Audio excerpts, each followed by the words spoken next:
My name is Rebecca Adedure. I am a very tenacious person. I have big dreams, and I have a head full of ideas and inspiration. I am very self motivated, and I just really love to solve problems. Hello and welcome to Obehi Podcast. I'm your host, Obehi A14, and I strongly believe that everyone has a story to share. Now let's get started into this episode.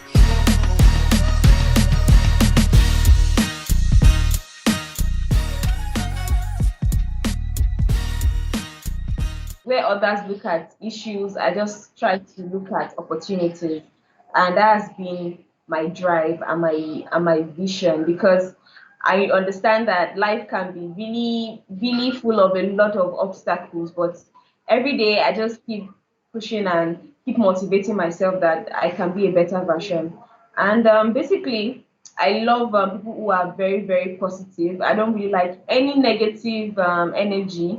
Anybody would make me really feel like, okay, I'm not good enough, because I understand that words are very very powerful, and we need to constantly encourage ourselves and encourage others around us, because we live in a world full of challenges already. So it won't make any meaning for you to try to bring someone else down with your opinion or with your words or your actions. So my mantra is just to live life and treat people nicely, because you don't know what people are going through.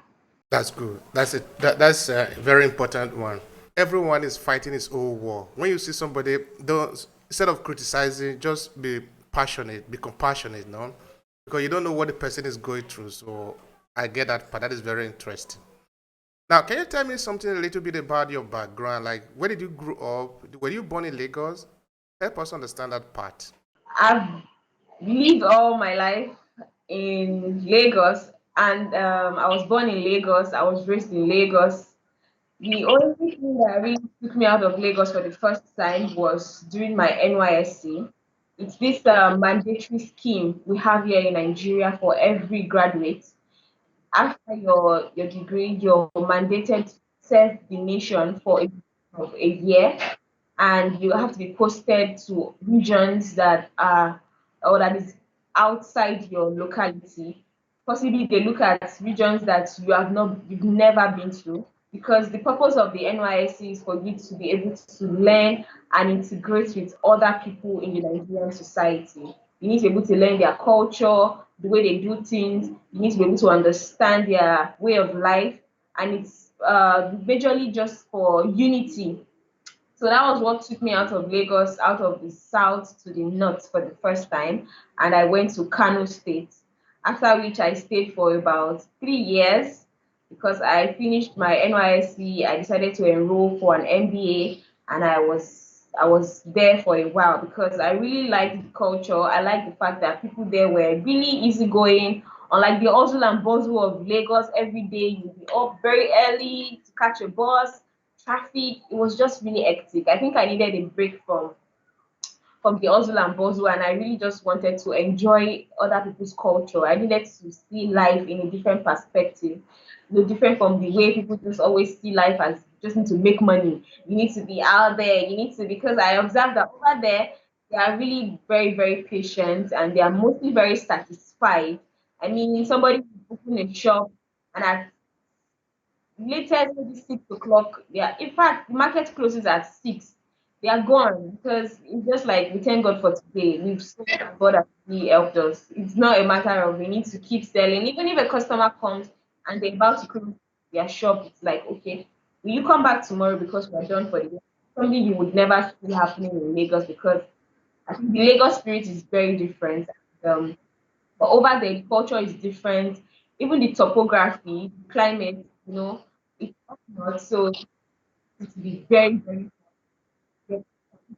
Covered up in modest outfits. I think it's more of their culture than the temperature. So that's really different, because, like here in the south, in Lagos, where you see people just they dress however they choose or however they please, because I think there's a lot of freedom when it comes to appearance here. And the only thing anybody can do is to just take a look at you, and That's all. But over there, you kind of get this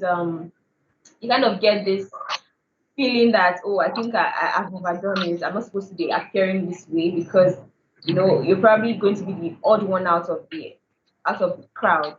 So that's just it. I lived in Lagos, and I stayed in Kano for about 3 years, and I think that has really shaped my orientation and how I really relate with people, especially those of other ethnic groups. When you were growing up in Lagos, can you tell me anything that sort of make Lagos stand out from maybe any other place in Nigeria? I don't know anything. What do you see around you? Just tell me what you see around you growing up as a teen, as a little girl in Lagos.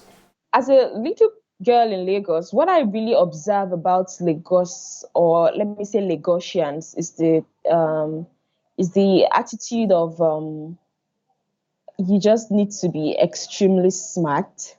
Because honestly, in Lagos, it has always been at the back of my mind that everybody is really just out there to like maybe feed on your ignorance. So you need to appear like you are knowledgeable, even if you don't have zero knowledge about anything going on. You just need to appear strong, because the moment you begin to appear like you're a weakling in Lagos, I think there are only just few people who would just probably want to be of helping and without any ulterior motive. Because honestly, in Lagos is just a city where you really don't even know the intentions of the person next to you. You just have to be extremely at alert, and you need to know that the only people who care about you are those of your immediate family, like your parents, your sibling, even your neighbor. You just have to be extremely careful. You don't really just do things or go visiting or try to invade people's privacy, because you never can tell what the next person is doing or what they are engaged in. So it's more of a mind your business and just focus on what you're doing and don't interfere in other people's activities. So in Lagos, I just always believe that even while growing up, I've always had this sound warning of you have to be careful, you have to be very observant, you don't just, get carried away by things, like you literally can't just be walking around and you see a group of people gathered somewhere and you want to just decide to just go and, oh, let me know what's going on here. It's not allowed in Lagos, especially if you know that you're not built for maybe the repercussion. So you just need to keep it moving. You need to keep it moving on your own lane and make sure that you're not really interfering in things that you know that if you get out of hand, you might not be able to get out of the situation. So this kind of mindset now that you have been taught when you were still much younger, how does it affect you? I mean, what kind of influence does it have on you in terms of how you relate with people, the kind of interaction you have with other people in Lagos, or even you can say in other part of Nigeria, because now in Lagos people are then coming from other part. As you grow up now, you went to Kano State, you met with people. So I'm trying to understand if, in a way, this mindset that you have had because growing up in Lagos have any influence on you. Absolutely. This mindset is just the mindset of every average Lagosian. In fact, every average Lagosian, literally every average educated Lagosian, because it's mostly those who are uneducated that are very outspoken in Lagos. To be sincere, average educated Lagosians are much more, I don't know, I would use the word conservative, but it kind of feels like there are some certain places or there are some certain areas you just do not get to air your opinion, because it happens. Let me give you an example. For instance, now in Lagos, you're probably out on the street and you want to board a bus. There is this bus system we have here that is managed by a body called the NURTW. And those people they are Lagosians, they are uneducated, they are troublemakers in the sense that they lack a lot of patience. And it happens that they can easily prey on you at any God given time. It could just be any little thing. They probably don't have a change to give them, and they already made a sound warning, or they just feel the need to just do whatever they like. Possibly You had an agreement, they were supposed to drop you at a particular destination, and all of a sudden they feel like they're not going that route anymore, or they can't go as far. They can just decide that, okay, you know what, I'm going to drop everybody here. And it happens that in Lagos, everybody just picks up their bags and, okay, we'll find our way. Nobody really just tries to object anything. And that has really gone deep and deeper, even into governance, into policy making. It's just now that people are beginning to see that, okay, you know what, we need to really look critically into issues. We need to really speak up, because, talking about these things will not really change anything about you. It won't remove a strand of hair from your hair. You just need to just, feel free. As long as you're not comfortable, as long as you feel like there is something that is not okay by you, you need to feel free to talk about it, because usually that's how the Lagos mentality has always been. Like, okay, you do not question people, even random people. You don't question anybody's you don't question anybody. That's why, people can get to do a lot of things in Lagos, and even passerby are just going to just walk away, because of course it's really none of their business. They don't know what's going on over there. And the only set of people who can maybe extend or air their opinion are those who are more of the semi-illiterate, because I think those guys see themselves as, they really, I don't know, maybe it's just their own kind of different upbringing, which is different from the average educated Lagosian, where they feel like, why not? I need to talk. I need to say something, compared to the educated Lagosian, or somebody who has just had this enclosed lifestyle. Because an average Lagosian is not somebody who moves around, because you spend half of your time in traffic, and even the fear of getting stuck in traffic would not make you want to move around. So an average Lagosian really just depends on the media for information. Like, we really don't even have so much interaction in our immediate society. We don't really have so much interaction to even know what your next neighbor is doing or how they're doing, because it's just like an unspoken rule. This mentality, okay, this is a typical urban mentality, where everything is sort of you mind your own business actually. But what I'm trying to ask now is that maybe compared to other cities in Nigeria, it can be maybe Enugu or Benin City or Kano State, where you have been the city. Are they all the same, or is it just particular of? Is what you are describing just particular of Lagos? Um, in reality, like I said earlier, even this mentality in Lagos does not cut across every socio-economic background. Looking at every area, because there are some certain areas that things like that would not fly. Like when we look at semi-illiterate areas now, possibly at the market, market people in Lagos are different people entirely. They are, in fact, they are way more outspoken, they are way more informed, and they really do not care about um, how their opinion will go, or they don't really have this fear, or they just feel like they just need to speak out. It happens that you're not satisfied with a levy or something. The average semi-illiterate, market, which it's a thing that, how do I put it? It's actually not supposed to be like that. Like you said, it's the urban nature, and also because of the um, gradual insecurity. Nigeria is becoming a different culture entirely from where we when we grew up. Because when we were growing up, certain things that you could do as kids, you can't do it to your children right now. Because gone are those days where in Nigeria you can literally just maybe you want to travel and you just leave your kids with your neighbor. You want to send your maybe 5-year-old to really help you go and buy something down the road.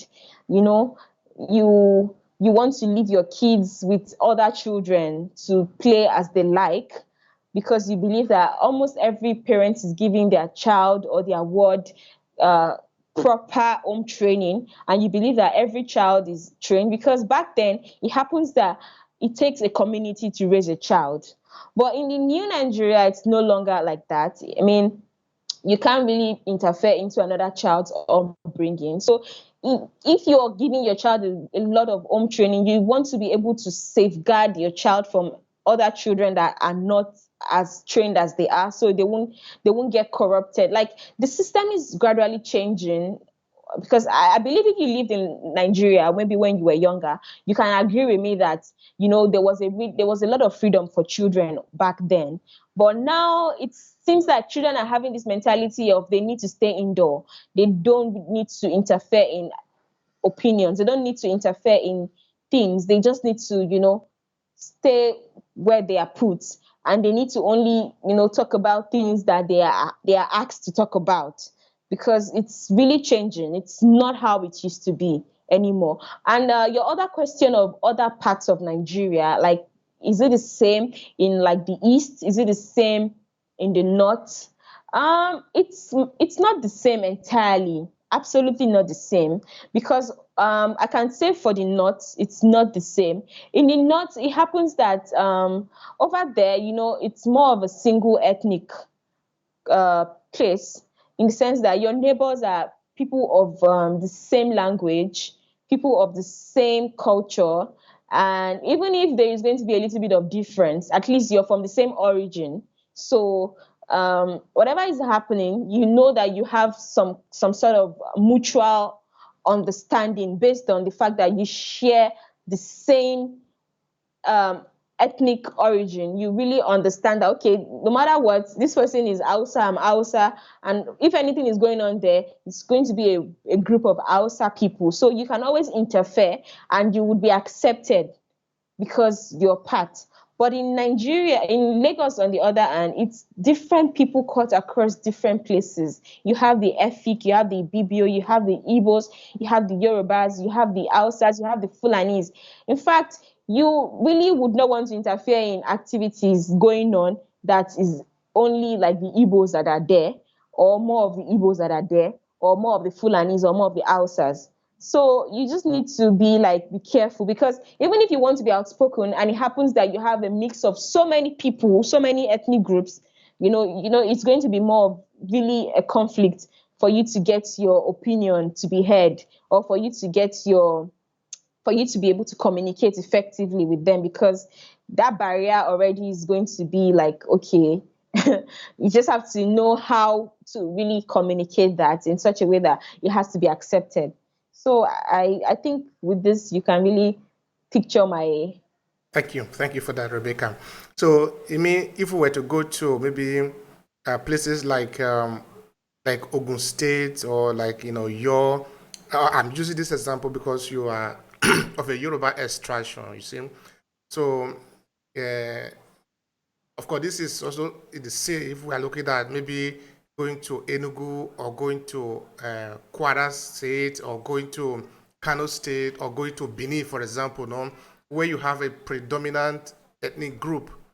So, I mean, um, what you are saying would make sense there, no, that this way of living before, where there is a sort of trust among the people, the saying that it takes the community to raise a child, you mean it's still relevant there, or it is the entire Nigeria that is actually changed, irrespective of where you might be finding yourself? Is absolutely relevant. I can say of the Yorubas, it's very relevant. The Yorubas have always been on the lookout for each other's children. I mean, they've taken it upon themselves.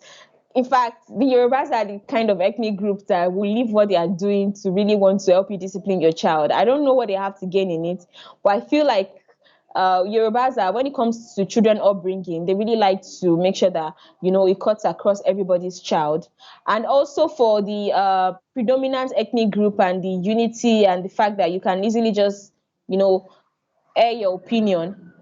Yes, in places like Oyo, Ogun, in places like Enugu, Imo, that they are all of the same extraction, it's going to be way more easy for them over there compared to places like Lagos. Like, there's people always say that Lagos is like a no man's land. For them to say it's like a no man's land, you need to know that, okay, you don't have a relative here, except maybe if this is your hometown. this is your land, accept that. But if it's not, you need to just understand that, we are just here cohabitating, and we just need to be able to tolerate each other no matter what. Even if things don't go or sit well with you, you just need to be able to understand that, okay, this is Lagos, and you just need to be able to tolerate people, and not always uh, maybe feel like you need to like tell them that you're not okay with it every time, because you need to be able to accommodate some form of tolerance when you're in Lagos compared to when you're in other places, or where you're at home, where every other person around you is somebody that speaks your language, is from your background. You can easily just communicate as you wish, and they can easily just it just happens that when you speak your language, it's just everywhere. When a group of Yorubas are speaking their language to each other, it goes smoothly.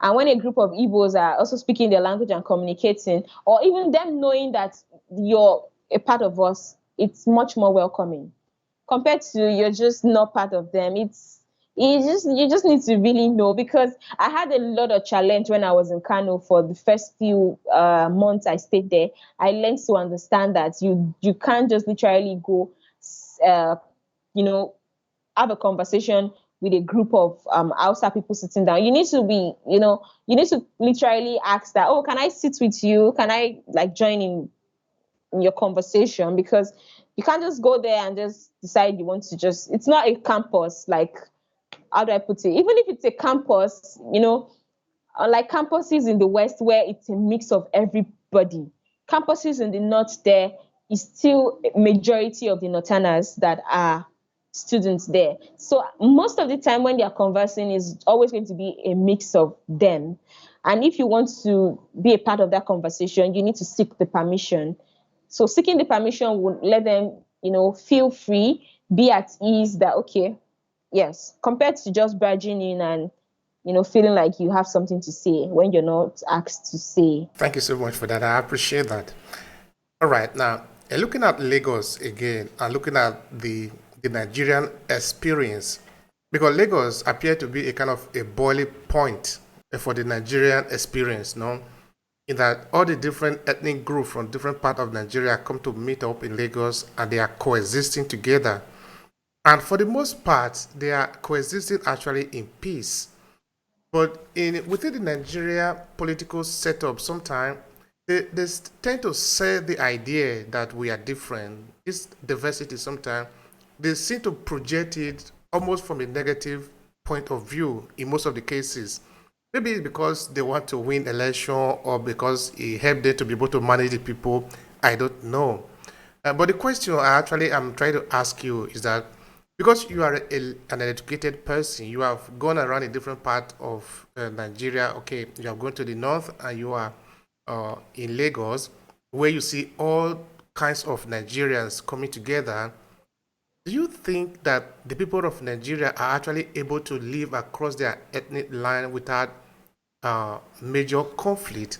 Because, of course, people everywhere have problems. Those in the United States have problem of the United States. Those in England had the problem of being in England. There is nowhere that is absolutely 100% peaceful. You see, the ethnic issue in Nigeria actually is not something that I can really like place my fingers on to be like what really happened. But according to history, I've always known that it was never like this. I mean, Nigerians were welcome everywhere. You can be a Yoruba man living in the north and you're fine. You can be Igbo living in the north and you're good. You can be Yoruba living in the east and you're perfect. Nobody has any animosity towards you, or nobody just sees you and feel like they have this certain hatred towards you, because there was nothing like that. So what must have brought about so much difference amongst us is really what I don't know. I can't even categorically say that it's politics, it's this, it's that. I really, honestly, I can't even explain. It just feels like people right now are really angry. That's just what I can say, because I believe that if everybody had equal opportunity as a Nigerian, if I am Yoruba, and for me to get qualified for a certain job, it's on merit, not really based on who I know or who I can pay, or do I have another Yoruba uncle who is in power. When it's not like one-sided, when one ethnic group doesn't feel like they are relegated, or these other groups are being favored over us. I think if everybody really, like, there's an adage that says that the sky is really big enough for everybody to fly, for every bird rather to fly. If everyone feels like, oh, you're educated, and I can get a job without having to, you know, feel like, because I don't have a uncle who is in power, or because I don't have a auntie who is in power, or I think right now is the North that are really enjoying all the privileges because they are the one in government holding all the necessary positions, and the Igbos don't feel like that. Because if there was really equal opportunity amongst everybody, even in your own city, in your own land, you're equally flourishing as much as the Igbo man is flourishing, as much as the Hausa man is flourishing, and everybody is comfortable, there wouldn't be any cause for hatred, because it's when you're idle, you don't have anything to do, things are not really going on well as you plan. That's when you start to really hate on some other person, and you now start to think that, okay, this person is not even from my ethnic group, and you just begin to feel hatred towards that person. And that's how it starts, literally, because the outsiders feel like the Igbos in the north are the ones making a lot of money on their, like, they feel like it's their land. We're the ones who is supposed to be making all of this money. We're the one who is supposed to be, getting all of these opportunities. Likewise, the Igbos too feel like being, likewise, the Yorubas to feel the same. That's basically what I think is, has really eaten deeply into the differences we have, where it feels like nobody even tolerates anybody anymore. Even those that, like, your neighbors don't really even want to tolerate you anymore, because it happens that if everybody were on the same pedestal, if everyone really had something going on, things were really going fine. I mean, you can afford your 3 square meal without any issue. You can really do things at ease.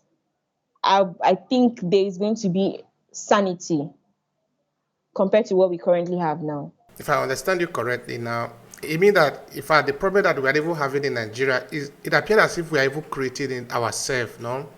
Because the problem are really not natural in that, and because maybe for the purpose of managing the people, those that are in the position of authority or those who are in the position of power like to manage the people like this because it becomes easier for them to manage. We as a people don't want to be in crisis. We want to live in peace, naturally speaking, as a people.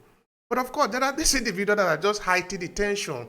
You are for example, what Buhari is being accused of now in many of the cases. No, you are the president of the country.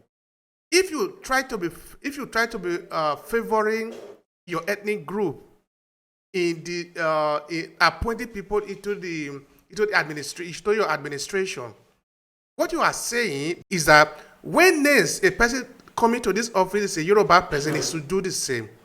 When next a person coming from an Igbo extraction coming should do the same. But how can a country progress like this? This is what I'm saying, that we are actually creating the problem. The problem are not naturally there. The problem are being created. That's what I don't know if it make any sense. You're correct. I mean, you've said a lot, because that's actually what we see happening right now, because we are, even our leaders are not really treating the country as one.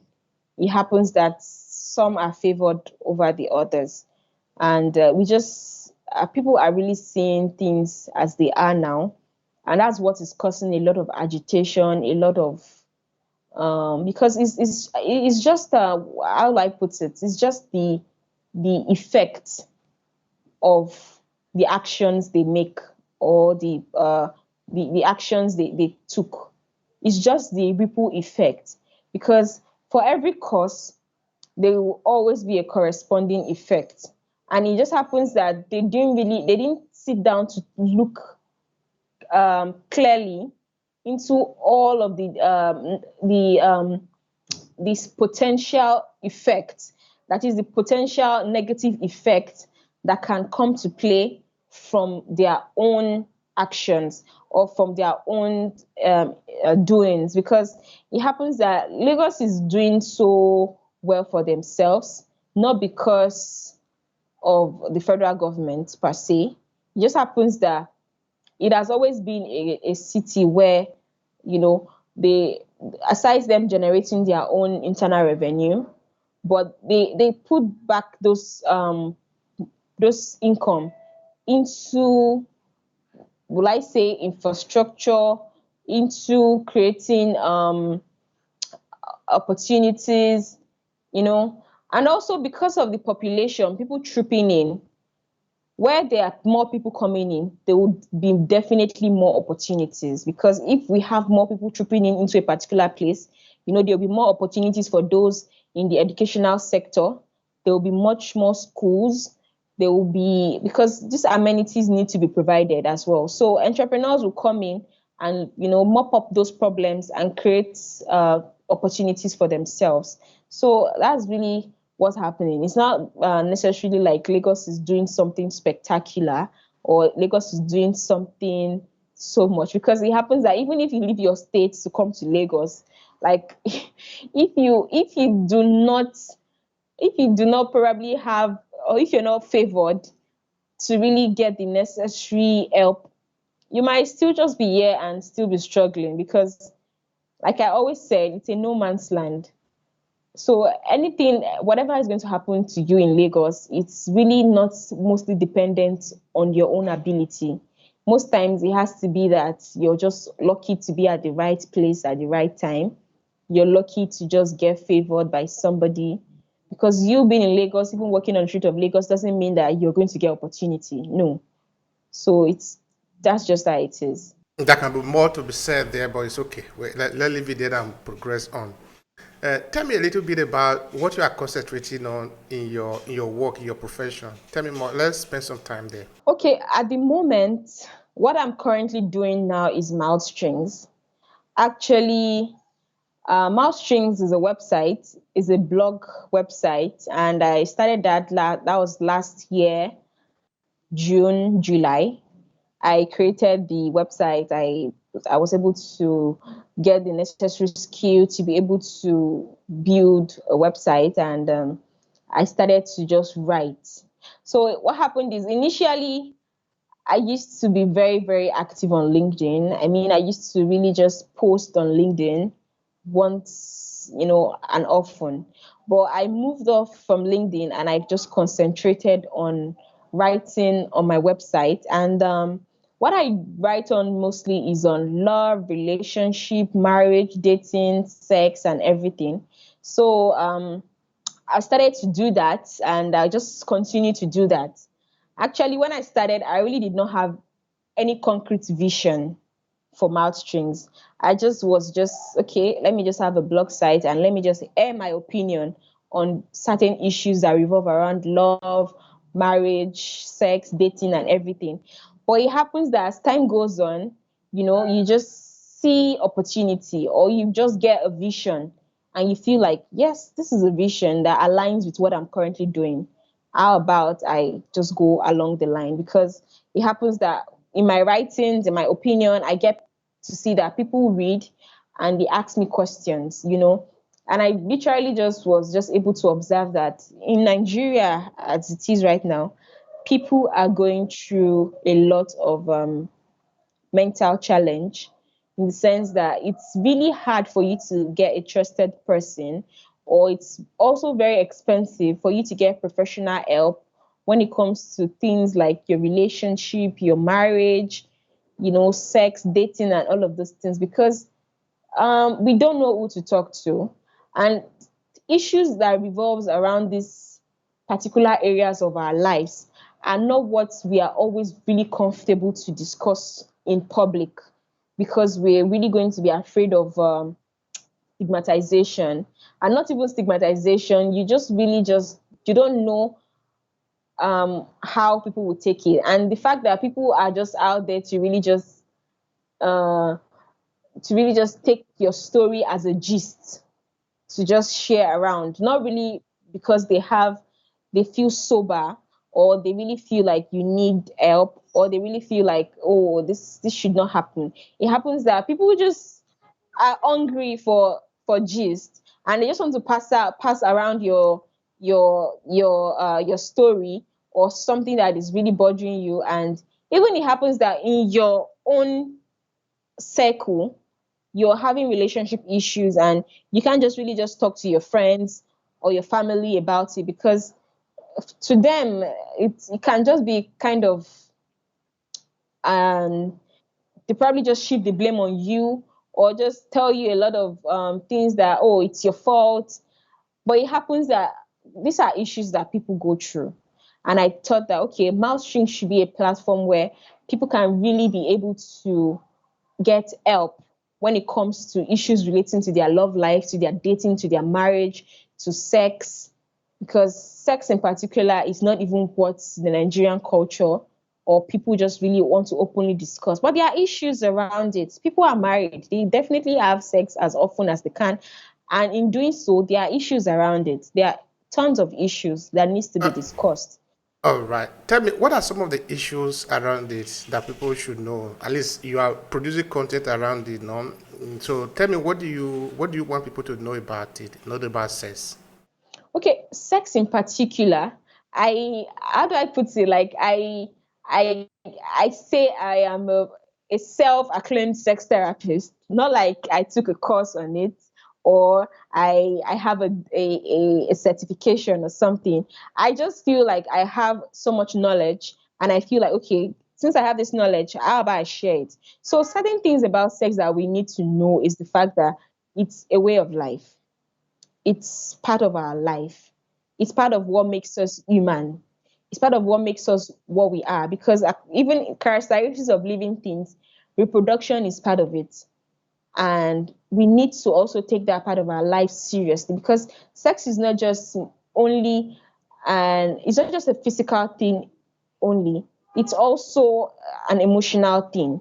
So there are certain things that you need to know that, okay, when it comes to a married person, a married man and a married woman, you need to be able to know that, okay, your sex life is a part of your life, and you need to be intentional about it. You don't just take it for granted. You don't take it for levity, because there was an article I wrote. I talked about reasons why men would really want to cheat, because majority of the men would really want to cheat if they are not sexually satisfied in their marriage. And as a woman, you need to know that you need to be able to, you know, try to be intentional. You need to be spontaneous. You need to try to see that you spice up your life when it comes to that area, because you can't just decide that, oh, it's not important, oh, it's just average, it's just it. No, as human beings, literally, we are we we constantly seek adventure. We get bored easily. So you can't just be doing the same thing over and over. The moment your husband gets a taste of something that is quite different from what you have, you need to be careful, because you might have to, be sharing him, because it's just the way our psychology is made up of. Even as a lady, not just a man, even as a lady, not just a man, if you feel like you're getting something else that is better from what your current partner is giving you, you might just tend to be distracted. From distraction, it could become an habit, and from habit, you can just lose what you currently have with your current partner and move on with a new partner. So that's why you need to be intentional about making sure that that area of your life is secured. And also, when it comes to relationship, marriage, there are issues. Half of the mental challenges we go through as an individual has to do with our relationship, not just with our spouse, not just with our significant other, but with other people. premarital counseling, even in your marriage, in your relationship, there are a lot of issues that come up every day. There was an article I wrote about tolerance, like talking about tolerance is one of the most hidden things that people don't even get to look at when they are choosing a life partner, because love fades. You can be attracted to somebody now, and the moment you're in the marriage, you need to keep striving to see that that marriage works. And what fuels it is the tolerance. The moment you cannot tolerate somebody anymore, you're going to become someone else. Whatever that person does is going to be like trash. No matter how beautiful, how nice, as long as you can't even tolerate such person. So when it comes to tolerance, you need to be able to look at the fact that, can I tolerate this person's habits? Am I patient enough to tolerate this person around me for a certain period of time and not really get disgusted by their presence? Can I tolerate having this person to to uh to share a space with? Can I really tolerate this person? Because your partner would not always be beautiful. I mean, they will not always be in their best self every now and then, all beautiful, glammed up and everything. There will be some times that they are looking so like, is this the person that I married? Like, but once you have that tolerance, you would know that, you know what, this is it, and I just have to tolerate it, because we tolerate people outsiders. We get to tolerate. So if you can be able to give such allowance for tolerance to people that are not even your family, someone you're not living with, someone you're not sharing the same bed space with, then you need to be able to also extend that tolerance to the significant other. You need to be able to, tolerate some attitude. You need to be able to, give yourself a suiting answer to certain issues, and not always feel like, not always feel the need to, to lash out every time, or you're not in a good space and he is coming around you trying to make you feel comfortable and you feel like irritated already by that. That's because you're not tolerant. If you're tolerant, you know that, okay, this person is your spouse, is your partner, and no matter what's going on in your life, you need to have them, to be respected. You need to have them to be loved. You need to have them to feel welcome and not feel like they are not needed at that point in time, or because you're not in a good space. So they need to understand and they need to like get off your back or something. So that's what I talked about in that tolerance. So there are a lot of varying issues, so many varying issues. Domestic violence is an issue on its own. People need to understand that, this is not normal. And even if you get to observe it play out once or twice, you need to be able to, have a meeting with your spouse. You need to be able to step aside. You need to be able to, give them that time to be able to rejuvenate and work on themselves, because at the end of the day, you are two individuals coming together as one. So these are issues, because if the family setting is right, if the mental state is right, I mean, if your mind is actually at peace, if your mind is actually in a good space, you're going to be much more productive. You're going to be less cranky.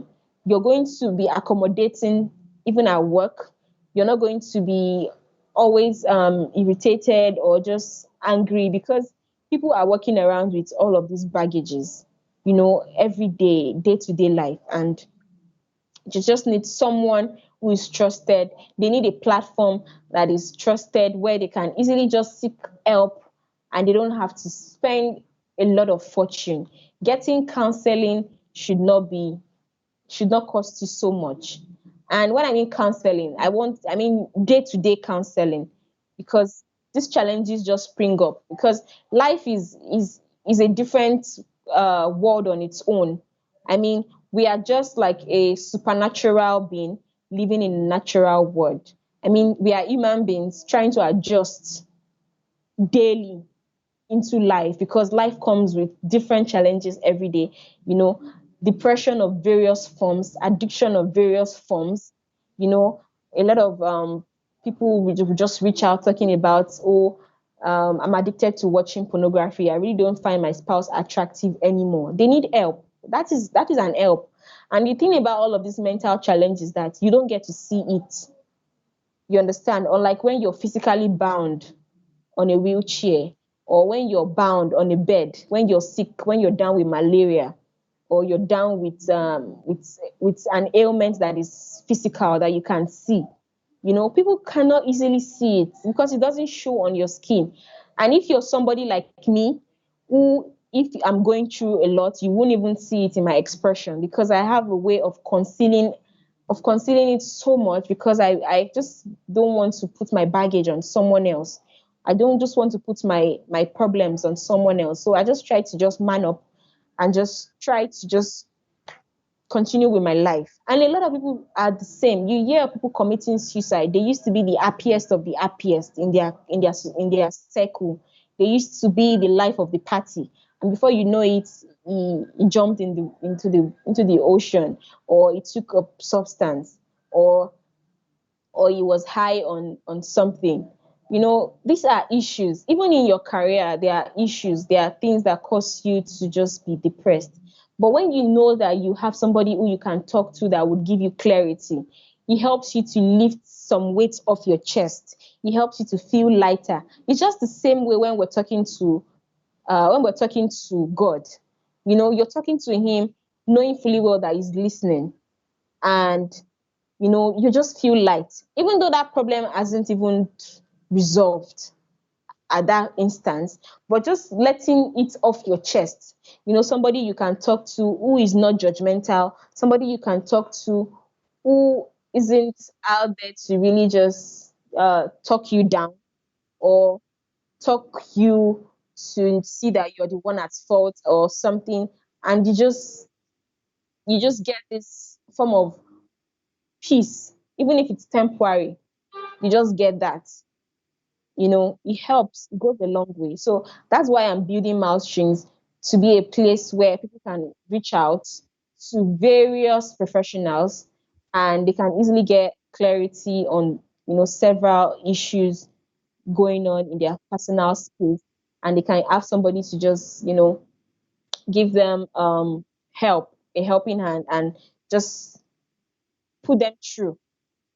And at the end of the day, you see that life gets easier, life gets better, and we are much more happier. Now, you did say that in Nigeria, people don't talk a lot about some of these problems, even though it affects a lot of people.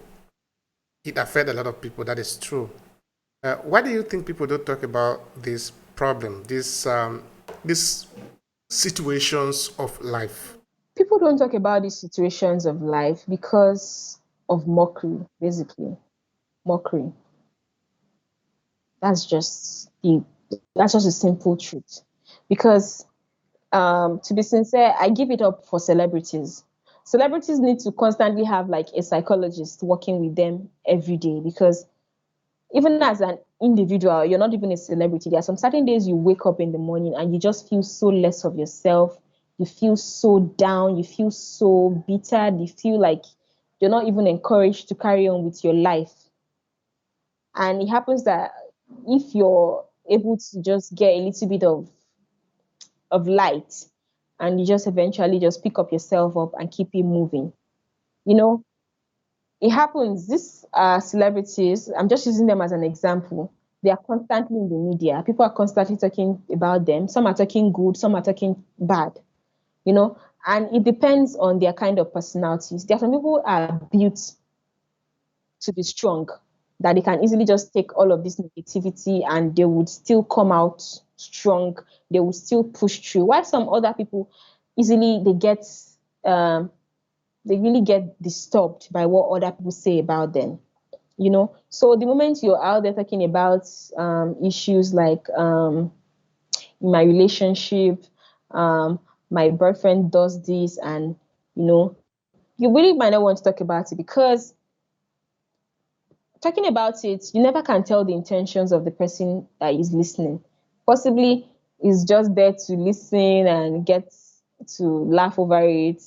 And most times, people just try to keep things to themselves because, honestly, I don't know about other society, but in the Nigerian society, it's really different. Like we always take a lot of things like that for granted. We just hardly see things in a much more sober state where you just try to put yourself in that person's position and see like, oh, you're actually going through a lot. Most times you just laugh over it and be like, oh, please, it's are you the only one? Or go and fix your issue, or it's normal, or we just make the person feel like.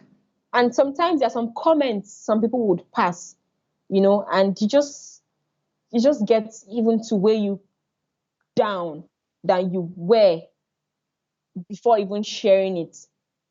So you just feel like instead of you just, talking to someone who would not even want to see reasons with you, who would not want to help you out of the situation, other than just, even pass some negative comments or some degrading comment that would just even put you in a more bad situation, or more bad, a bad, or what do I put it in a, I would not even elevate your spirit.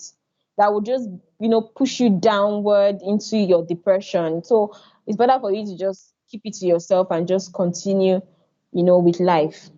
So that's one of the major reasons why people do not really share their personal struggles. All right, Rebecca, let's look at you personally.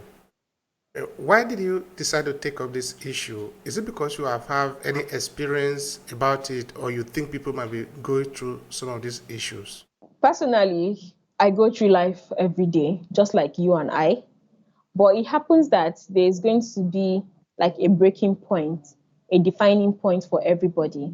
Like no matter how strong you are, there's some life challenges or some life incidents that can really just break you down, and you just feel so down. And in fact, you literally just have a moment or a phase of, shutting yourself out from the world. And I've been through that personally. And I know that a ton of other people have been through that and are currently still struggling with that. So it happens that if there's a place, or if there's a platform where they can easily just get immediate help, it might not progress into deeper issues, like, because a lot of people are depressed that they currently only find joy in alcohol, in drugs, in partying, in humanizing, in so many activities just to take their mind off their current challenge. Even not just relationship challenge, there are a lot of other mental challenge, other mental challenge that cut across other aspects of our lives.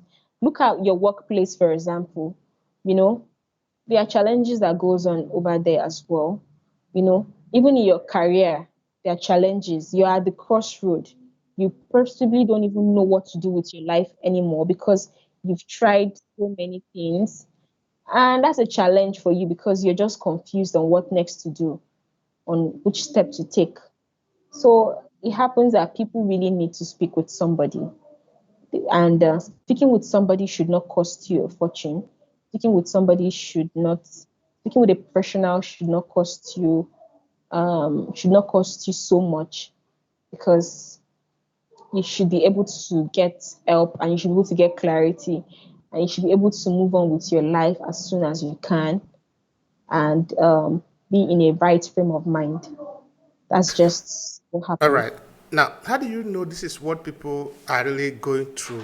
Is it because you did a research? Have you spoken to somebody that is going through some of these challenges and they have spoken to you? Is there any case study you want to share with us? I didn't do any research, but in Nigeria, there are platforms where people share problems anonymously, right? There are some platforms like that. You share your issues anonymously. Oh, this that happened to me, and your name, your identity will be anonymous, and people will pour in tons of opinions, tons of so many things, so many bunch of advice. Some will pour in negative comments. Some will abuse you. Some will, do however they please. But that doesn't take that problem away from the person who has posted it anonymously, you know, because the person who has posted it anonymously will possibly be in the back end reading all of these people's opinion about their issue, And you never can tell. Majority of these opinions would also have its own play in that person's outcome. Because if 5 out of 10 opinion is all negative, you can imagine how that person is really going to be feeling. And even the one that is positive, the person might not really get so much to hold on to in form of the way out.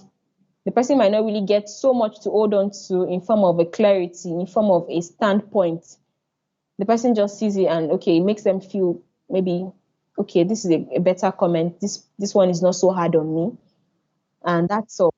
But they are still constantly within themselves. They are still fighting this issue, and that's why you find so many people abusing substances. Because I really don't think, aside peer pressure, I really don't think anybody would just really just find so much pleasure in taking a drug or in getting drunk, aside peer pressure. And peer pressure mostly is at the formative stage, maybe at the university level. But I'm talking about, when you're already mature, when you're already independent, when you're already a grown adult and you constantly on substance because you're mentally down and you feel like that's the only thing that can really just take you out of your mess for the temporary, just feel better, just go high, and that's it. So I really don't need any case study. I really don't need any research. It's just it's just life. It's just really what you see every day. People die of domestic violence. People are in relationships where they are constantly abused every now and then without any clear cut direction for them because they really don't even know what to do. It's just, and most of the time when you're in such issues, when you're in such circumstances, when you're in such problems, you might not even know that you need help so much. You might not really know until maybe it's now catastrophic. But when you know that there's a platform where an incident happened and you can easily just go and get immediate, professional advice immediately that would really spur you in the right direction before things get way out of hand, you would reach out. Now, looking at the Lagos situation where you are currently, how rampant would you say people are feeling like this psychological situation, mental situation? How rampant is it as you look around in Lagos? Like I always say, mental issues is not what you can see on the outside. It's not what you can see on the outside. It's only when someone sits down to really tell you what they are going through, then you would open your mouth and be like, "What?" So you're going through all of this because you never know. You would never know, only if they tell you. And most times they won't even tell you, they just keep managing it because they don't really know who to talk to. Half of the people they talk to are even happy they are in that situation because Nigerians, I really don't know why, they just suddenly just have this, they find this joy in the downfall of another person. I think maybe it's just the human mentality. Like, I don't know why. It's just sudden people just really find joy in other people's problems, in other people's downfall. So everybody just shield things to themselves and just keep going until they get to that breaking point. And a lot of potentials are down in depression. A lot of potentials are down in self-doubt. A lot of potentials are down in in in in destruction, in self-destruction. Because when you're not mentally free, you can't possibly take on projects. You can't possibly do things that you really maybe want to do. You can't possibly want to do things that you you like to do because you're constantly down. You're going to be having to think of that issue still lingering over your head. And it's only if you're very, very strong minded and strong will that you will still want to push through and just keep on moving. Otherwise, you could be bounded for so long. You could be bounded in that issue for years. And when every other person has carried on with life, done other things, moved on, you're still down there sober. I don't know if you get my point. So you really cannot see it. You can't see it. As you're talking to me now, I'm smiling, I'm okay, I'm trying to be, discussing with you. But you don't know if I'm going through something. You don't know. Likewise, you. I wouldn't know if you're going through something in your mind that is bugging you so much that you're just still trying to just pick up your life and keep it pushing every day, one day at a time. Because that's just how we are. And looking at the fact that Nigerians are also really, we don't easily get broken, you know. I think it's just the fact that we've been down for so long that, for most people, it's more of, what, it happens every time. Let's just continue with life, and let's just continue doing things every day at a time. But with mouth strings, it's a platform where you do not need to be bounded in that problem. You don't need to even share it with others who would make mockery of you. You don't need to share it with the general public. Even somebody that you share the same bed with might not necessarily even have to be so much sucked up in your problem.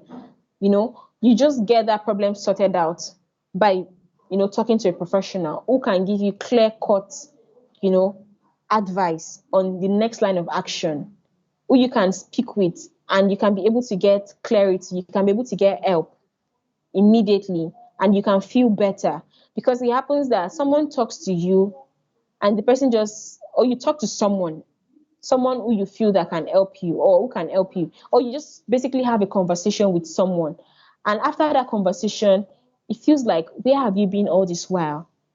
I wish I had met you, for so long. Maybe my life would have been way better than it currently is right now. And that's because by that conversation, you've gotten so much value, so much clarity. You've seen so much way out of the situation that you are not even seeing on your own. Because as human beings as well, we can't really mostly always see the light or know the next direction. There are sometimes that you need the help of some other person who really can help you, no matter how intelligent, no matter how smart, no matter how beautiful you are. There are some certain issues that individually is just still difficult for you to resolve. And not just because you number one, you don't have such experience to resolve it. Number two, you you do not even see the possibility of it being resolved, because you you just you're just really just bothered by it so much that you can't just see the way out on your own until someone else steps in to help you. Okay, now, personally, again, what is motivating you to carry on with this kind of job? Yeah, it's a difficult job, but it's a very important one because it's an argument that is not talked about a lot, not talked about enough in Africa and in Nigeria in this case. But it's something that a lot of people actually are going through. So I'm trying to understand what is motivating you to carry on this particular project about emotion and mental problem among Nigerians. My motivation basically is the fact that I would find joy in seeing that you are happy, you are your better self, you are much more productive, you're much more accommodating. You see your life as your personal project, and you're just excited that your issue is down. For instance, um, you know, in mouth strings now, I'm not literally the person who is going to give you all of this clarity. They are certified people in different fields of life. They are therapists, they are psychotherapists, they are psychologists, they are social workers, they are marriage counselors, There are people who would help you with pre-marriage counseling, not just me in particular. So people uh, getting their situations resolved is what would that's my motivation. Because personally, even before I decided that okay, this is the vision for Mouse Strings, when I was still just only pushing out content on Instagram, I used to talk about things, just like a 30 seconds video. I just talk randomly about issues, and gradually I see people coming into my DM. You see people talk about issues for real. Some issues you just hear somebody talk about and you'll be like, does this really happen? Issues like somebody just talking about how they are they've been so much addicted to watching pornography, and it happens that they don't even find their spouse attractive anymore. Like, I don't even find the joy. It's a mental challenge. That person will be out there, looking beautiful at the place of work, looking beautiful, having board meetings, doing a lot of things on the outside, but on the inside, it's something that they can't even speak with someone to. Like, this is what I'm going through. I mean, I can't even have an erection for my wife anymore because, I'm so down into pornography that it doesn't get up when I see her anymore. Or you see somebody talking about my husband. In fact, I don't enjoy sex with him anymore. It's just I don't know why. I feel like I want to start to cheat. I feel like these are issues. And these issues, if they are not resolved, it will have a ripple effect. That marriage could be broken. Those kids could end up becoming kids of a broken home where the husband is somewhere. Because the moment cheating happens, trust is broken. You know, that's another issue already coming into the picture that was started off by a smaller issue that you ignored, right? There are issues where picking a spouse, picking a life partner, you're carried away, is handsome, he has a good job, you know, he has a vision, and yes, you're straight up to the altar. I want to marry this person. But there are some certain in-depth things that you yourself you're not seeing, but someone can help you see by asking you some certain questions, and you feel like, oh, I never observed this.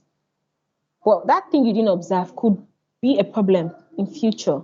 So the moment you already, look at every possibility, every angle, every red flag that you saw but you ignored, the moment you're able to really see those things again when someone helps you to see it by having conversation, then you can know what you're getting yourself into. And then you can decide, is this really what I want? Or I need to take a step back, or I need to, converse with my potential, like, okay, this is it. Are you together with me on this? Will this be an issue for us when we decide to get married? Because, like I said, you guys are two different individuals coming from two different backgrounds. So you need to get clarity on these things. Because if you're in the marriage and an issue comes up, and that issue is so deep that it begins to affect you as a person, it begins to affect you mentally, you become unproductive, you don't see your life as a personal project that you're supposed to put in effort into seeing yourself grow, or you're in it and it happens that there are issues going on that you don't even have control over anymore, and at that point you can't talk to someone, or you feel like you don't even know who to talk to. So these issues happens every now and then, and the moment one issue is not resolved, it causes another issue. It will cause another issue. Before you know it, things can get out of hand. So that's why, because right now the society has even changed. Gone are those days where you can easily just sit down somebody to talk to someone, because right now people are very, very distracted by comedy, distracted by a lot of things, life, movies. People are really very, very, distracted. Even in your professional life, You need to constantly send email reminders because you know that someone can easily get carried away and they forget that they need to do something. So it has happened that most people are really just focused on, on their personal life. And even somebody who you feel you want to talk to is also going through so much. And you just feel like, I don't want to bother this person. I don't want to bug this person. Let me keep it to myself and just try and continue to just move ahead. But with mouth strings, is not, we don't want you to be in that situation. We don't want you to be like that. We don't want you to just feel like you don't have anybody to talk to and that's it. You're not going to talk to anybody. You're going to continue with the problem. No. Recently, someone posted that a colleague at work just committed suicide. That's because the person was going through depression. And the person didn't see any trusted person in her circle, in her workplace, amongst her family that she can talk to. Possibly even if she tried to speak up, they could have just waved it off as, oh, no, no, no, that's not a serious issue. Just get a grip over it. Whereas it's eating deeply into this person, is eating deep every day that they don't even know what to do. And the next thing is the result to committing suicide. Because the society now, I think abroad is really much more. You see, in abroad, people go for anger management classes. A husband is becoming really, maybe a little bit getting violent, and you get to court, and they don't want to maybe give you a harsh sanction. The judge sentenced you to 6 months of anger management classes because the judge believes that would help you to be a better version of yourself. Possibly that anger issue must have been as a result of something deeper than what they can see on the physical. So they want to give you the opportunity to go and work on yourself so you can be a better version of yourself. Because even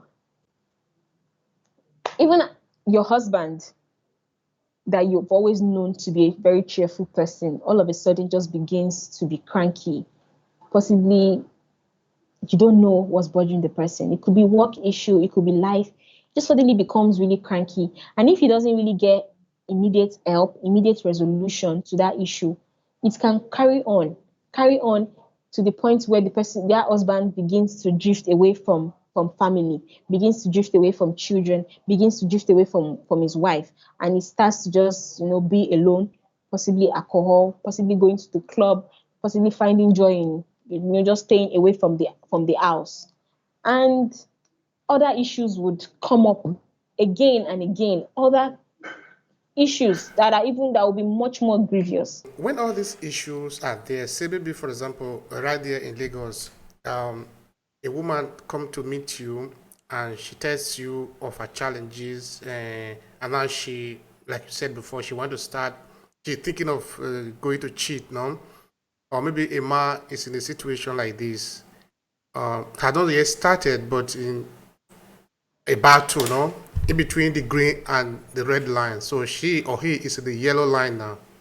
What do you do? Tell me what you do to sort of get them to redirect their steps. Okay, like I said, Mouth Strings is a platform. It's not me as a person. I'm only the evangelist for Mouth Strings, in the sense that Mouth Strings has people, psychologists, therapists, marriage counselors. We have experienced professionals who would give them the clarity that they need. You get my point? Me, the only issue that I'm very much passionate about, that I feel like I'm, the thing is, I have opinion in every issue of life. Especially when it comes to marriage, I have an opinion, just like every other person have an opinion. But then you want an opinion from someone who is experienced, who is a professional, who can really help you through that situation, not maybe based on personal opinion. Oh, this is what I feel, and person gives you an advice. No.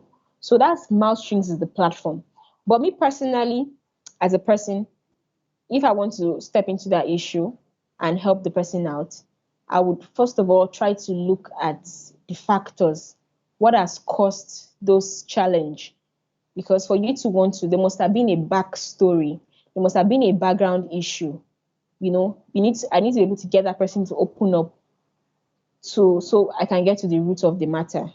Because otherwise, if it's just, oh, I want to cheat, I feel like I want to cheat, there must have been something.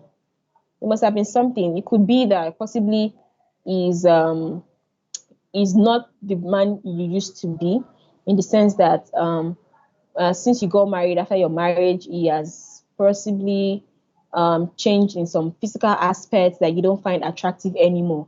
So in that case, definitely that means you want your husband to be physically attractive again, because that's the issue. So that means that, okay, he has to know that this is the issue, and he has to work on the issue in order for him to save the marriage.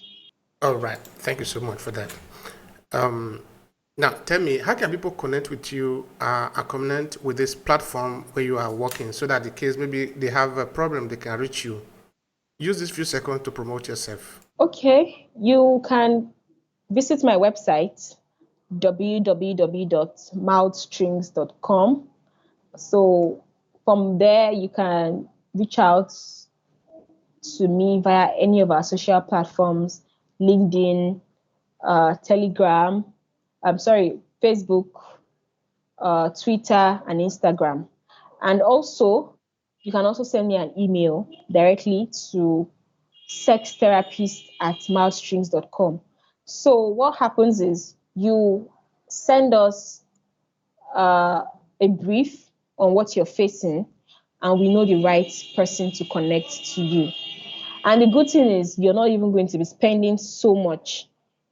As little as the price of a pizza box, as little as 10,000 naira, as little as $25, you can be able to get to speak with a therapist or a professional that suits your problem, until you're able to stand on your feet and get clarity on that situation.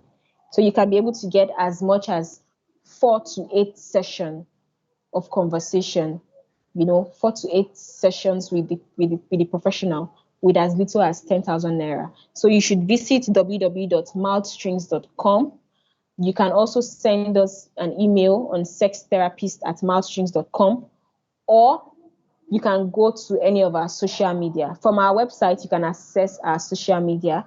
You can be able to even fill a form on the website, and I'm going to get the message, and we're going to connect you with the right person. What would be your final recommendation to this individual, whether they are in Lagos or somewhere in Nigeria, who are under stress, according to the description that you have given above, whether emotional or mental? What would you tell them? What do you think they should do? What I would tell them to do is to find help. Basically, you need to find help, because you don't want to wait until the situation has aggravated into more deeper situation that you can't even control. You can possibly be controlling it personally, gradually, but you don't want it to develop to a situation or to the stage where you can't even get a grip of yourself anymore. So you need to you need to seek help as soon as you can, and Mouth Strings is here to help you. We do not judge. Our mantra here is unspoken thoughts, someone else's reality. What you think is so unheard of, that is an abomination, it has never happened anywhere else aside you, is another person's reality. I mean, is another person's life. So do not feel like this is abnormal. This has never happened before, and you sharing it is going to be like a huge surprise. No, you can reach out on Mouth Strings, and you're secured, you're safe, and you're very, very sure to get clarity that would help you through it and get you back physically, or get you back to be your happy self again. Thank you so much for that. Is there any other thing you would like to say to, I don't know, maybe to add to the conversation or to conclude it? The only thing I would just say is take it easy on yourself. Life is just full of challenges. Aside marital, emotional, mental challenges, our day-to-day life is just full of a lot of challenges. So what I would just tell you is to just take it easy on yourself. Don't be hard on yourself. Don't be too hard on yourself. When you set goals and you don't meet those goals, when you have target and you don't meet those targets, don't beat yourself up. Just take it easy on yourself. You're trying your best. Just keep doing what you're doing because you're going to be fine. Thank you so much, dear Rebecca. This has been really very interesting. I appreciate the time and also the sharing. Thank you so much. Thank you very much. If you enjoy this podcast, make sure you subscribe so you never miss any of our future episodes. Rate and review Obehi Podcast and share with your friends who might need it. I remain Obehi Ewanfo. Thank you so much for listening and talk to you in the next episode.